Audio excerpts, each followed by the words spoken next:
예, 사순절 네 번째 주간을 지나는 금요 심야 기도회입니다. 오늘 하나님께 은혜 받을 말씀은 출애굽기 9장 1절에서 7절까지의 말씀을 보겠습니다. 구약 94쪽입니다. 우리 함께 합독하겠습니다. 여호와께서 모세에게 이르시되 바로에게 들어가서 그에게 이르라. 히브리 사람이 하나님 여호와께서 말씀하시기를 내 백성을 보내라. 그들이 나를 섬길 것이니라. 내가 만일 그들 보내기를 거절하고 억지로 잡아두면 여호와의 손이 들에 있는 내 생축 곧 말과 나귀와 약대와 우양에게 더하리니 심한 악질이 있을 것이며 여호와가 이스라엘의 생축과 애굽의 생축을 구별하리니 이스라엘 자손에 속한 것은 하나도 죽지 아니하리라 하셨다 하라 하시고 여호와께서 기한을 정하여 가라사대 여호와가 내일 이 땅에서 이 일을 행하리라 하시더니 이튿날에 여호와께서 이 일을 행하시니 애굽의 모든 생축은 죽었으나 이스라엘 자손의 생축은 하나도 죽지 아니한지라. 바로가 보내어 본즉 이스라엘의 생축은 하나도 죽지 아니하였더라. 그러나 바로의 마음이 완강하여 백성을 보내지 아니하니라. 아멘. 오늘 출애굽기 9장 1절에서 7절까지의 말씀을 보면서 말씀의 제목을 후회하지 맙시다로 정했습니다. 여러분, 옛날 평안도 청주에 시각장애인이고 박수무당인 백사겸이라는 분이 있었습니다. 그는 굿을 잘해서 첩을 둔 무당이었어요. 하루는 굿을 하는데 이 선교사가 구경을 하고 있는 거예요. 이 무당이 아무리 용을 써도 신이 안 내려서 그냥 땀을 뻘뻘 흘리고 있는 거예요. 근데 이제 선교사님이 그 굿을 보고 있다가 무당하게 하는 말이 자식을 망하게 하는 무당짓은 그만하고 예수 믿고 천당 가세요 하고 말하고는 선교사가 가버렸습니다. 선교사가 가고 나니까 신이 내려서 겨우 굿을 마쳤습니다. 그리고 그는 생각했습니다. 아니, 귀신보다 더 큰 신이 있다는 것을 알고 충격을 받았습니다. 그리고 자식을 망하게 하지 않으려고 곰곰이 생각하다가 다음날 선교사를 찾아가서 어떻게 하면 자식이 잘 될 수 있습니까? 하고 물었습니다. 그때 선교사님이 하는 말이 예수를 믿으면 자식이 잘 되고 복을 받는다고 말씀하는 거예요. 그래서 그는 무당일을 당장 청산하고 온 가족이 하나님의 앞으로 돌아왔습니다. 근데 마침 교회가 건축을 하게 되었는데 돈이 없어서 공사를 중단하게 된 거예요. 그는 무당 일을 해서 번 돈으로 사놓은 땅을 팔아서 교회에 건축원금을 해서 예배당을 완공할 수가 있었습니다. 교회 자신의 재단을 몽땅 헌금한 후에 돈이 없는 거예요. 그래서 그 교회에 사찰 노릇을 하는 것입니다. 근데 그 아들이 그렇게 똑똑하다는 소리를 듣고는 선교사님이 그 아버지에게 찾아가서 그 아들을 내가 데리고 가서 공부를 미국 가서 공부시켜도 되겠습니까? 하고 물었습니다.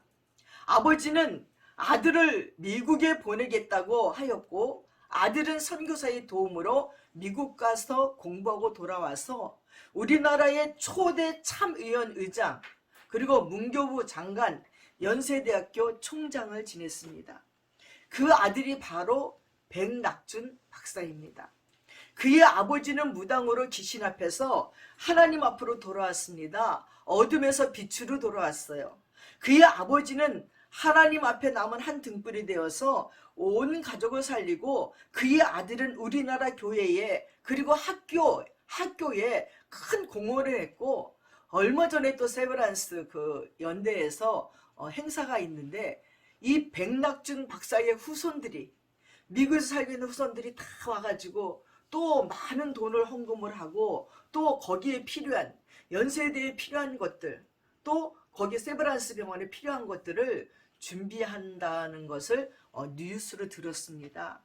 만약에 이 아버지 백사겸이란 분이 그냥 무당으로 살다가 갔더라면 이렇게 멋진 후손이 그들에게 있었을까요? 무당이었음에도 불구하고 지가 여태까지 열심히 섬겨서 엄청난 돈을 벌고, 그리고 그 돈으로 부귀영화를 누리고 살 수도 있었음에도 불구하고 선교사의 말을 듣고 돌이켰다는 거예요. 그리고 미련 없이 그 아들을 선교사에게 맡겨서 미국에 가서 공부를 시키고 우리나라에 커다란 공헌을 하는 자들이 되었고, 연세대를 졸업한 우리나라에 얼마나 많은 자들이 나라를 위해서 일하는지 몰라요. 뭐 그 학교 아무나 갈 수 있나요? 그래서 그 연세대를 통해서 이제 공부를 하고, 그리고 공부를 해서 이 나라에 유익을 끼치는 위대한 인물들이 말도 다 할 수 없을 정도로 나왔다는 것입니다. 만약에 이분이 그때 하나님께로 돌이키지 않았다면 얼마나 후회하는 삶을 살까요? 우리에게는 날마다 기회가 주어집니다. 근데 그 기회를 잘 잡지 못하면 나중에는 엄청난 후회를 하게 돼요. 하나님을 만날 수 있는 기회, 하나님을 믿을 수 있는 기회, 누군가가 우리에게 예수 그리스도가 나의 구세주라고 우리에게 권할 적에 그걸 받아들이지 못한 자들은 이 땅에서의 후회는 아무것도 아니에요.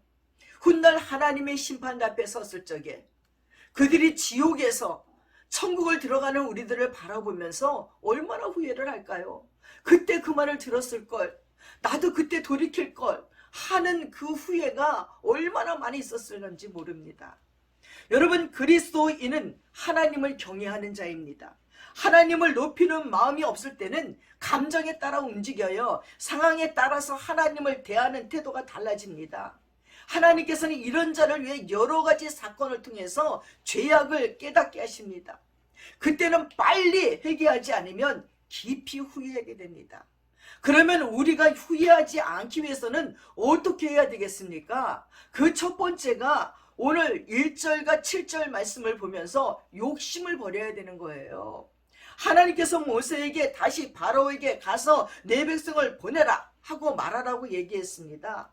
2절 봅시다. 만약에 그를 보내기를 거절하고 억지로 잡아두면 어떻게 하라고? 여호와의 손에 들에 있는 내 생축 곧 말과 나귀와 약대와 우양하게 더하리니 심한 악질이 있을 것이라고 얘기했어요. 여호와의 손이 바로의 사업에 손을 댈 것이라고 경고를 했습니다.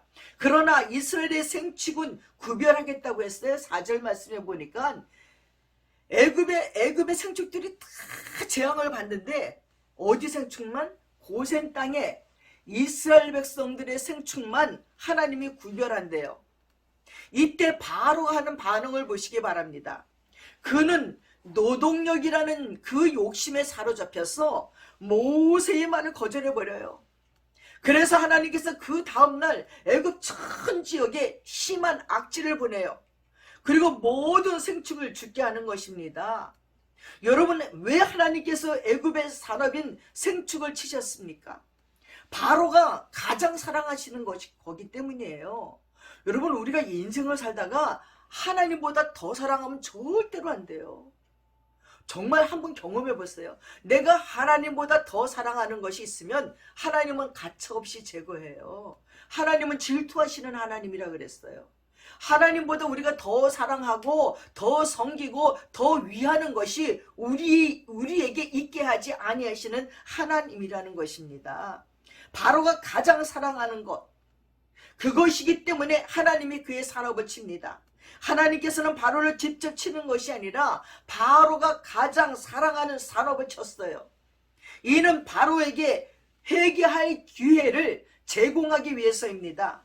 또 산업, 이 짐승들은요, 애굽의 신들이에요. 당시 중동 지방에는 동물을 숭배하는 신앙을 가진 사람이 많았어요. 저희 인도를 갔더니요, 아니 그 신장로대로의 소들이 할 일 없이 휘청휘청 흥청대면서 걸어가요.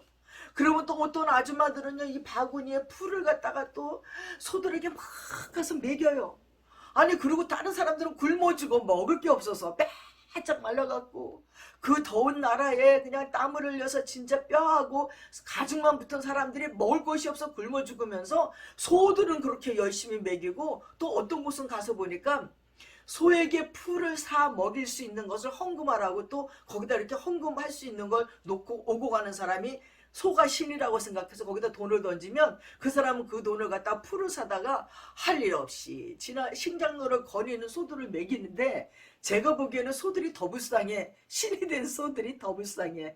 아니, 소들은 푸른 들판에 있든지 그래야지. 먼지 나는 그 인도의 거리들이 또 얼마나 더러운데, 그 거리를 내니 더럽지요? 먹을 거는 없지요? 어쩌다 저는 풀만 먹어야지요? 들판에 있으면 지네 마음대로 풀을 먹어야 되는데, 아무도 인도해 주는 자가 없으니까 신장로를 한번 나왔으면 지네가 찾아갈 때까지 그냥 신장로를 하염없이 걸어가는 소들을 보면서 진짜 이상한 나라다. 소가 지나가면 차들도 다 서 있어. 아무리 바빠도 빵빵대면서 지나가지 않아요. 소가 지나갈 때까지 기다리는 차들을 보면서 우와, 진짜 답답하다. 또 네팔을 갔더니 여기 또 원숭이가 신이에요. 그 네팔 그 사원에는 막 원숭이들이 있어. 산에서부터 그냥 아침이면 쫙 새카맣게 내려와갖고 사원에서 주는 막 먹을 걸 들고 또 쫙 올라가고. 아니, 이 원숭이들이 겁도 없어 사람을 겁내지도 않아요. 자기네가 신이니까. 그렇게 생축들을 신이라고 숭배하는, 동물들을 숭배하는 그 중동지방에 그런 나라들이 많습니다. 그들은 모든 동물들에게 어떤 영이 있다고 믿었어요. 그래서 하나님께서는 우상 숭배의 대상이 되는 동물을 다 죽여버린 거예요. 네팔에 갔더니 개들이 더운 날 다 널브러져 있어요. 이렇게. 근데 아무것도 안 해. 개도 신이래. 왜냐면 이 개가 죽어서 자기네들이 죽으면 개로 태어난다고 생각한대요. 그래서 개를 또 그렇게 섬겨. 그러니까 이 개들이 얼마나 게으른지 온 세계에서 네팔 개가 제일 게을릴 것 같아. 온열에 쭉 뻗어갖고 사람들이 갖다주는 음식 먹고, 진짜 온열의 개팔자가 네팔에 있는 개를 보고 얘기하는 것 같아요. 왜냐면 이 개가 나중에는 내가 죽어서 개가 될 거기 때문에 그 개를 그렇게 위한다는 것입니다. 여러분, 하나님 외에는 그 어떤 것도 신앙의 대상이 될 수가 없습니다. 모세는 바로에게 짐승을 하나님께 바치라고 했습니다. 그런데 바로가 거역하자 모든 짐승이 희생되고 말았습니다. 하나님을 거역하면 거역하는 것만큼 손해를 보게 됩니다. 사람이 욕심에 사로잡히면요, 죽음의 경고도 깨닫지 못합니다. 우리는 어떠한지요? 우리 눈이 욕심에 사로잡히기 시작을 하면요, 정말 그것 때문에 죽어야 되는데도 알지 못해요. 제가 어릴 적에 마켓나의 황금이라는 영화를 봤어요. 그 미국 개척 당시에 그 많은 사람들이 마켓나의 황금이 있다는 소문을 듣고 그 황금을 캐러 그냥 거기를 쫙 가요. 그 나중에 막 가면서 죽고 뭐 서로 죽이기도 하고 막 여러 가지 사건이 있고, 드디어 마켓나라는 곳에서 황금을 발견했어요. 근데 그 황금을 어떻게 갖고 오겠다는 거예요. 근데 이 황금의 산이 절벽이 막 무너지기 시작을 하는 거예요. 사람이 들어가니까. 그러니까 이제 거기 간 사람이 빨리 나오라고 죽는다는데, 어떤 사람이 욕심이 나가지고 이 황금을 두고 갈 수가 없는 거야. 그래갖고 막 배낭에 넣고 주머니에 넣고 막 그러다 깔려 죽었어요.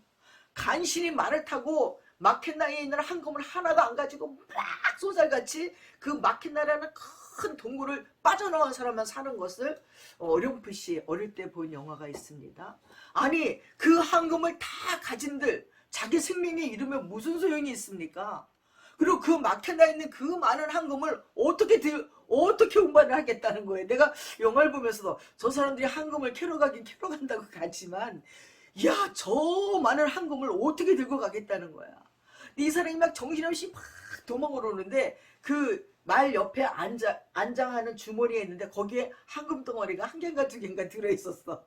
그러니까 그걸 보고 내가 마켓나의 황금을 캐러 갔다 왔다는 거를 갖다 확인을 시킬 수 있었지만, 거기서 황금을 갖고 올 수는 없었고, 황금을 캐러 간 그 많은 사람들이 욕심 때문에 다 죽어버린 그 장면을 보면서 진짜 허무하다. 잘 먹고 잘 살려고 황금을 캐러 갔지만 결국은 황금 때문에 다 죽어버리는 것을 볼 수 있었습니다. 여러분, 우리가 이 욕심에 사로잡히지 않고 살 수 있는 방법은요, 8절과 12절에 보니까 하나님의 경고를 무시하지 말아야 되는 거예요. 독종이 났어요. 피부병이 났어요. 그래서 이 재앙을 통해서 하나님께서는 애굽인들의 몸을 막 치시는 거예요. 몸에 독종이 막 뿔긋뿔긋 만나는 거예요. 하나님께서는 모세와 아론에게 바로 앞에서 풀무 있죠. 풀무의 제 두 움큼을 가지고서는 하늘을 날리라. 지금 말하면 잿더미예요. 잿더미. 잿더미를 두 움큼 가지고 하늘을 휘 날리라. 그러면 그 티깃이 날려서 애굽 온 땅의 사람들과 짐승에게 붙어서 독종이 막 생기리라 하고 경고했습니다. 모세가 하나님의 말씀에 순종한 결과 애굽의 온 땅 짐승과 사람에게 독종이 발했습니다. 10절 보세요. 그들이 풀무의 재를 가지고 바로 앞에 서서 모세가 하늘을 향하여 날리니 사람과 짐승에게부터 독종이 발했다고 말했습니다. 여러분 로마서 6장 23절에 죄 쌌은 사망이요 심판이라고 얘기했습니다. 하나님께서는 우리를 심판해서 돌이키기 위해서 재앙을 통해서 특히 말씀을 통해서 경고를 하십니다. 그런데도 하나님의 경고를 무시하는 자들이 얼마나 많이 있는지 몰라요. 심지어 어떤 이들은 현재 재앙 가운데 있거나 곧 죽음을 맞이할 것을 느끼면서도 회개하지 않아요. 여러분 죄는 고난을 부릅니다. 너무 늦기 전에 회개해야 된다는 거예요. 나는 파주에 있는 거기 재활병원에도 예배를 드려주고 또 여기 예담에 있는 요양병원에도 예배를 드리고 또 많은 병원에서 예배를 드리기도 하고 환자들에게 임종 예배도 드려주고 기도도 하게 됩니다. 근데 어떤 사람은요 마지막 죽어가면서도 절대 예수를 안 믿어요. 예수 믿으려면 숨이 깔딱깔딱 넘어가는데도 고개를 싹 돌려요. 진짜 참 이상해. 지금이 이제 잠깐이면 하나님을 만나야 되잖아요. 숨이 끊기는 순간인데 근데도 예수를 거부하는 자들을 보면서 속에서 막 깜짝 놀라고 너무 급한 거예요. 지금 예수 믿지 않으면 영원한 지옥에 가는데 왜 지금 안 받아들일까? 평생 예수를 안 믿었어도 지금 예수님 내 안에 들어오세요. 고백만 하고 나의 죄를 용서해 주세요. 나 때문에 돌아가신 예수님을 믿습니다. 이 말만 하면 되는데요. 고개를 돌려요. 그럴 때 얼마나 마음이 안타까운지 몰라요. 시간이 없는데 이제 마지막인데 그리고 지금까지 하나님이 아프게 하면서 시간을 끌은 건요. 왜 끌었을 것 같아요? 당장 죽일 수도 있어요. 하나님은 예수 믿을 수 있는 기회를 주기 위해서 병이 들게 하시고 시간을 끌면서 사람들이 와서 복음을 전하게 하는데도 절대로 안 믿어요. 나는 특별히 병원에서 예수 안 믿는 사람들이 너무너무 신기해요. 어떻게 그렇게 하나님의 말씀을 안 들을지 모르겠어요. 제가 한 10년인가 한 20년 전인가 경희대 병원을 갔어요. 경희대 병원에 후배 여자 목사가 거기 이제 병원에 이제 목사로 있는 거예요. 근데 둘이 도란도란 얘기하고 있는데 전화가 한 통 오더니 환자 중에 한 명이 돌아가신 거예요. 가서 임종예배를 드려야 되는데 이 여자 목사는 목사 된 지 얼마 안 돼갖고 자기 임종예배 못 드리게 되는 거야. 근데 저는 언니 나 임종예배 못 드리는데 언니가 드려줘. 그래 알았어 그러고 이제 그 가운을 내가 이제 입고는 이제 임종예배를 드려줬어요. 임종예배를 드리고 났더니 이제 그 병원에서 이제 장례식장을 이렇게 마련해서 하고 이제 좀 있다가 이제 다시 예배를 드리러 내려갔더니 이제 아들들 뭐 친척들이 쭉 왔어요. 근데 아들 하나가 큰 아들이 헐렁벌떡 왔어요. 근데 막 아들의 얼굴이 너무 초조해. 이 아버지가 돌아가셨고 아버지의 장례식에 집중하는 게 아니라 계속 전화로 뭐 회사 일을 하는 거야. 뭐 이렇고 저렇고 그러냐가 아버지 죽음이 슬프지도 않고 아버지 죽음에 신경도 안 쓰는 거야. 계속 회사 일만 하는 거예요. 그래서 이제 예배 드리자고 거기 앉으라고 이제 이렇게 장례식을 해놓고 이제 예배를 쭉 드리면서 내가 예배를 드리다가 나는 또 그 임종 예배를 드리다가 또 복음을 전해보기는 또 그래서 이제 그 사람이 너무 걸리는 거야. 그래서 예배를 다 드리는 사람에 그분에게 가서 아들인가요? 그러니까 큰 아들이라는 거야. 그래서 자기가 먼저 막 얘기를 하는 거야. 저는요 지금 아버지 돌아가신 것보다 회사 일이 더 급하대. 그래서 아버지 이 장례는 별 신경이 안 쓰이고 회사 지가 이 일을 안 하면 뭐 큰일이 난다는 둥 이제 뭐 막 이러는 거예요.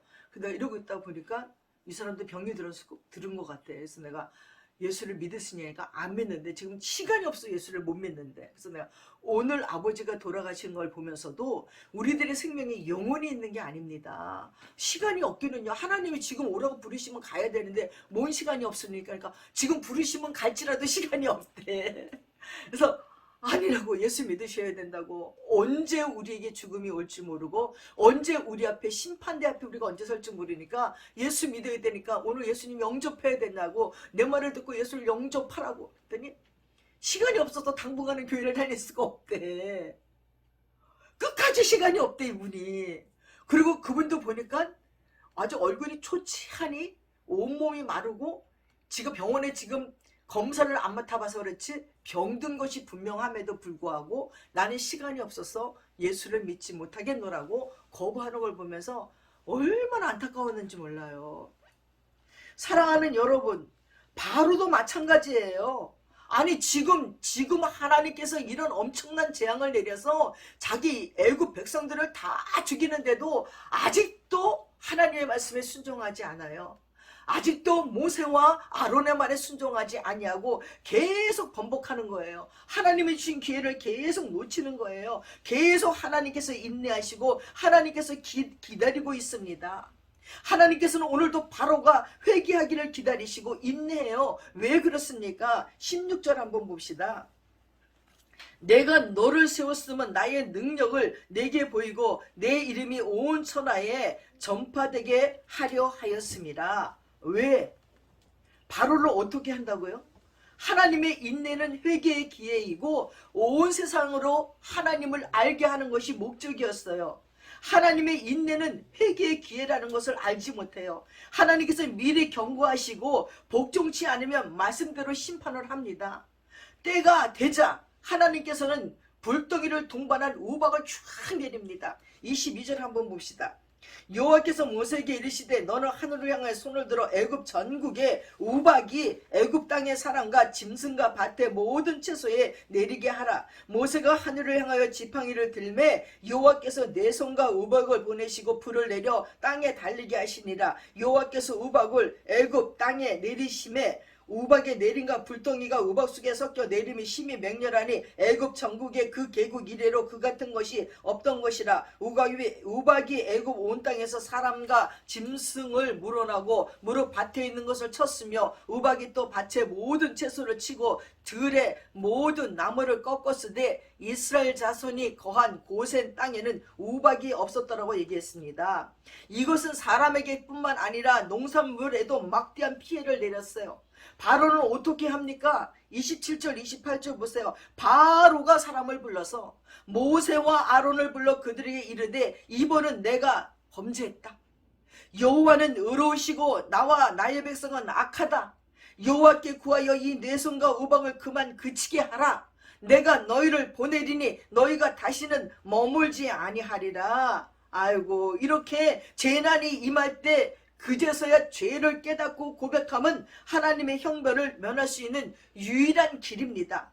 우리에게도 재앙이 임하고 하나님의 채찍이 임하면 먼저 죄부터 회개를 해야 돼요. 그러나 바로의 회개는 거짓이었습니다.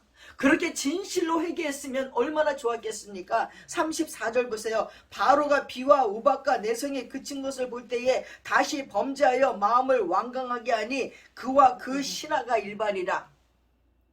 아니, 바로도 급할 때는 회개한다고 내가 잘못했다, 이번에 진짜 범죄했다, 하나님 앞에 빨리 그치게 해달라 막 이래놓고는 그치고 나니까 또 마음이 변해요. 근데 이 마음이 변하는데 바로뿐만이 아니라 신하들도 똑같다는 거예요. 아니, 신하라도 한 명이 왕이시여 왜 이러십니까? 정신 좀 차리세요. 여태까지 지금 이런 재앙을 맞고도 또 그렇게 번복합니까? 그러면 안 됩니다 하고 말리는 신하가 있어야 되는데 말리는 신하가 없어요. 신하들까지도 다 똑같았다는 것입니다. 여러분, 재난이 임할 때 죄를 깨닫고 고백하면 하나님의 형벌을 임할 수 있는 기회라고 분명히 말했습니다. 근데 바로의 회개는 거짓말이라는 거예요. 그는 회개한 것처럼 보였습니다. 바로는 모세만 숙이면 재앙도 물러가고 더 이상 재앙이 없으리라고 생각한 거예요. 이런 일을 당하고도 아직도 바로는 하나님이 계신 걸 몰라요. 여러분, 제가 미국에 가서 이제 거기 있는 이제 동생들과 자이언트 캐년을 쫙 가는 거예요. 자이언트 캐년을 통해서 또 브라이언 캐년을 지나서 이제 저기 그랜드 캐년을 가려고 자이언트 캐년으로 쫙 들어가려고 그러는데, 아니 갑자기 자이언트 캐년 가기 전에 어떤 호숫가를 가서 이제 무슨 호수인지 모르겠네. 하여튼 그 커다란 호숫가에 별장이 있는 분이 있어서 제가 별장에서 이제 거긴 또 미국은 별장에서부터 쭉 내려가면 별장에 속한 그 바다는 그 강은 그 별장 중에 거더라고요. 딴 사람들이보다. 그래서 이제 그 호숫가에서 호수인지 강인지 바다인지 엄청나게 크더라고. 호수라는데 왜 호수가 이렇게 큰지. 그래서 거기서 막 물장난하고 놀다가 갑자기 우박이 떨어지는데 전 진짜 놀랐어요. 무슨 우박이 이만한 땅따라 얼음들이 따닥 떨어지는데 맞으면 진짜 내진된 거일 것 같아. 자동차를 세워놨는데 자동차가 빵꾸가 뻥뻥뻥 나요. 그 우박이 떨어지는데. 나 진짜 깜짝 놀랐어요. 난 너무 신기하니까 막 들어오려는데 들어가는 어머 이게 웬일이니 우박이 어떻게 이렇게 클 수가 있냐고 막 우박을 막 주워 모았어요. 막 이만한 얼음덩어리들이 그냥 다다다다다다다다 떨어지는데 정말 자동차들이 막 빵꾸가 막 나면서 그냥 떨어지더라고요. 근데 오늘 그때 난 그 우박을 보면서 오늘 우박에 대해서 이해가 되는 것이 이 우박에 또 뭐가 섞었다고요? 불덩이까지. 그러니까 불이 섞인 우박이 하늘에서 막 떨어지는 거야. 이러니 그거 한 대 맞아도 내 심장에 걸리는데 아니 그 우박을 맞고 어떻게 생축들이 살 수가 있겠어요. 어떻게 들의 풀들이 그리고 논의 그런 것들이 살겠습니까? 짐승들도 다 죽었고 농작물도 다 끝이 났어요. 다 그냥 훼손돼 버려서 이제는 먹을 것도 없게끔 돼버렸답니다. 근데도 이 바로의 속셈은 뭐냐면 모세한테 막 내가 잘못했어요. 한 번만 빨리빨리 하나님께 기도해가지고 없어지게 해주세요. 그래서 모세만 속이면 하나님이라는 존재에 대해서는 지금 생각을 안 하는 거예요. 그러니까 이 바로 속에는 모세에게 어떤 능력이 있다고 생각하는 것 같아. 모세를 조종하시는 그 하나님이 바로는 속여도 하나님은 속일 수 없다는 걸 지금 상상을 못하고 있는 거예요. 바로의 행동이 어쩌면 우리와 비슷하지는 않는지요. 우리는 어려움에 닥치면 그때만 그것을 피하기 위해서 죄를 찾아내며 비통해하지는 않았는지요. 그때만 자복하는 척하며 하나님께 금식기도 하고 또 새벽기도 하고 기도원을 쫓아다니고 또 내가 잘못한 사람에게 찾아가서 용서를 구하고 그때만 막 그럽니다. 근데 모든 재앙이 끝나고 그래서 하나님이 문제를 해결해 주면 어느새 또 우리는 변덕스럽게 하나님이 정말 계신가 안 계신가를 모를 정도로 똑같은 행동을 다시 자행하는 것을 우리가 볼 수 있습니다. 하나님께서는 인간의 거짓과 변덕스러움을 잘 압니다. 얼핏 보기에는 하나님께서 내 속임수에 걸려드는 것처럼 보일지 몰라도 그것은 큰 오산이라는 것입니다. 그래서 우리는 때때로 기도도 거짓말로 해요. 저도 보니까 어느 날 기도를 하는데 아니 하나님이 우리가 미사 여구를 막 엮어 놓는다고 들으십니까? 하나님은 아니에요. 투박한 기도도 진실한 기도 간절한 기도를 들으셔요. 근데 우리는 전능하신 아버지 하나님 존귀하신 아버지 하나님 뭐 막 미사오구를 막 붙여놓고 하나님을 막 이렇게 막 띄워놓고는 우리가 기도하면 들어주시는지를 아는데 아니에요. 하나님은 한마디라도 진실한 기도 정말 내가 자복하고 통회하고 회개하고 진실로 하나님을 하나님으로 섬기는 기도를 들으신다는 거예요. 하나님 정말 나는 죄인입니다. 난 이 죄로 말미암아 나의 비참함을 느낍니다. 하나님 이 죄로 분노하지 마시고 나를 용서해 주세요. 예수님께서 십자가에 못 박혀 돌아가실 적에 저는 그게 절절해 가슴에 하나님 저들은 저들이 하는 짓을 알지 못하나이다. 용서해 주세요. 무슨 얘기냐면 하나님의 아들 예수가 십자가에 못 박히는 그 잔인한 고통을 당할 적에 예수의 고통이 너무너무 컸던 거예요. 예수님은 자기의 고통이 큰 만큼 자기 아버지 하나님이 분노하신다는 걸 알았어요. 어떤 부모가 자기 자식이 남에게 잡혀가서 고통을 당하는데 고통당하는 만큼 부모의 가슴은 더 아프고 더 아파요. 그러니까 예수가 고통을 당할 적에 하나님께서는 저들을 용서하지 않겠구나. 나를 십자가에 못 박는 자들, 나를 배신했던 자들, 저들을 하나님이 용서하지 않을 거라는 생각이 예수님이 들었기 때문에 아버지요, 아버지요, 저들은 저들이 하는 짓을 알지 못해서 그러니까 제발 용서해 달라는 거야. 왜? 그들이 벌을 받기 시작하면 너무너무 끔찍한 형벌을 받아야 되는 걸 예수님은 알았기 때문에 그 기도를 드린 거예요. 얼마나 사랑의 주님이신지 몰라요. 그 십자가에 죽으시면서도 우리를 품었어요. 자기를 십자가에 못 박는 자들을 품으셨어요. 몰라서 그런다고. 아버지 몰라서 그러는 거예요. 알면 저러겠습니까? 깨달았으면 나를 못 받겠습니까? 몰라서 그러니까 용서해 주라는 우리 주 예수님의 기도가 우리들의 마음속에 얼마나 가슴 절절히 아픈지요. 그렇게 우리를 사랑했습니다. 그러니 자기를 십자가에 못을 탕탕 박는 자도 용서해 주러 가신 예수님이니 우리의 어떤 죄인들 용서 못할 죄가 있겠습니까? 우리는 우리 스스로의 도덕적인 죄, 윤리적인 죄, 그 모든 죄를 가지고서 하나님 앞에 징징거리지만 예수님은요 다 용서해 줘요. 그게 문제가 아니다. 그냥 나에게 오기만 하라. 나의 곁에서 떠나지만 말아라. 내게 오기만 하면 무조건 용서다. 그래서 성경에 탕자의 비유가 있습니다. 돌아오면 돼요. 무슨 짓을 했어도 상관없어요. 하나님께로 돌아오면, 주님 앞에 와서 용서를 구하면 무조건 용서해 주시는 것이 우리 예수님입니다.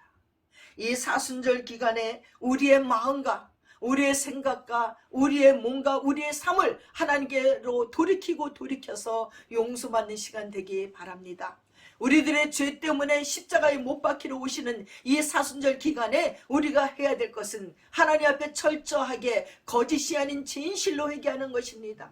바로처럼 모세만 숙이는 것이 아니라 우리도 하나님 앞에 괜히 눈 가리고 아웅하는 것이 아니라 진실로 하나님 앞에 내 마음을 열어놓고 내 죄를 고백하며 내 죄를 내놓고 통해 자복하며 기도할 적에 하나님께서는 우리를 용서해 주시고 우리 주 예수님의 십자가의 그 보혈로 말미암아 우리가 갖고 있는 모든 문제와 모든 재앙들을 우리 몸에 난 독충들, 악충도 사라지게 하고 코로나 바이러스도 사라지게 하실 줄 믿습니다. 진실로 하나님 앞에 기도하시는 저와 여러분 되시기를 축원합니다. 기도하겠습니다.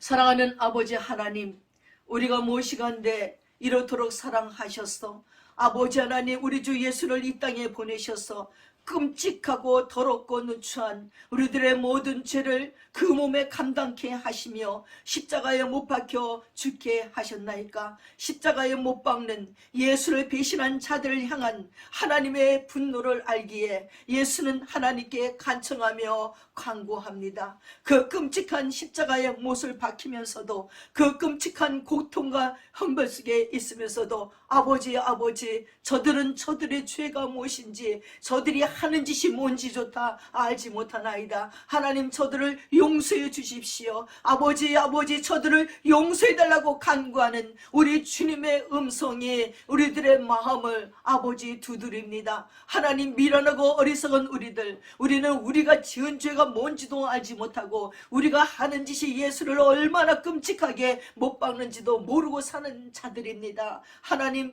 불쌍히 여기시고 용서하여 주시옵소서. 아버지 무엇이 죄인지 어디부터 어디까지 잘못했는지 감각도 없고 아버지 미련도 없는 저희들을 용서하여 주시옵시고 아버지 안에 그저 주님 앞에 나아가 우리의 죄와 허물을 아버지 고백하오니 하나님 우리들의 죄를 용서하여 주시옵소서. 아버지 바로는 아버지 우박이 불우박이 떨어져서 모든 생축이 죽으며 모든 농작물이 사라질 적에 아버지 그들의 우상들이 다 죽어 나갈 때는 겁이 나서 아버지 하나님 내가 범죄했노라고 내가 잘못했노라고 아버지 하나님 용서해달라고 아버지 내가 네 백성을 보내겠다고 말하지만 아버지 그것은 끝이고 남은 잠시 잠깐입니다. 문제가 해결되고 나면 아버지 하나님 아버지 우박이 그치고 나면 또다시 변하는 아버지 하나님 바로입니다. 하나님 후회해도 소용없는 순간이 또 와서 모든 아버지 하나님 생축과 모든 사람들에게 독충이 났을 때에 가운데 아버지 하나님 바로는 또 후회하고 또 아버지 하나님 매달리지만 끊임없이 후회만 하는 인생으로 살다가 끝나버린 바로입니다. 우리도 그런 인생 살지 아니하도록 우리에게 재앙이 오고 징계가 올 적에 속히 손들고 하나님 앞에 가는 자들 되도록 도와주시옵소서. 코로나 바이러스라는 이 전염병이 우리에게 돌 적에 두 손 들고 주님 앞에 가는 자들 되게 도와주소서. 하나님을 속이려고 하지 않기를 원합니다. 하나님을 속지 않습니다. 우리들의 미사오교에 속지 않습니다. 진실한 마음으로 아버지의 상한 심령 가지고 하나님 앞에 나아가 우리들의 죄를 고백하고 자백하며 아버지의 눈물로 통회하며 회개할 수 있도록 인도하여 주소서. 너희가 너희의 죄를 자백하면 미쁘고 의로우사 사하여 주시며 아버지 하나님 주님 앞에 사함받은 우리를 의인이라고 인쳐주시며 의인의 간구하는 기도를 들어주마 하신 주님이여, 우리를 불쌍히 여겨주시고 우리를 용서하여 주시옵시고 우리를 의인의 대열에 껴주셔서 우리가 간청하며 간구하는 기도를 들어주시옵소서. 이 사순절 기간에 우리 주 예수님을 십자가를 향해 가는 이 기간에 우리도 십자가 따라갈 수 있도록 인도하여 주시고 날마다 죄를 털어내며 죄를 회개하며 깨끗하고 정결한 심령으로 주님 뒤 따라가는 믿음의 사람들이 되도록 인도하여 주시옵소서. 감사드리며 예수님의 이름 받들어 기도드렸사옵나이다. 아멘.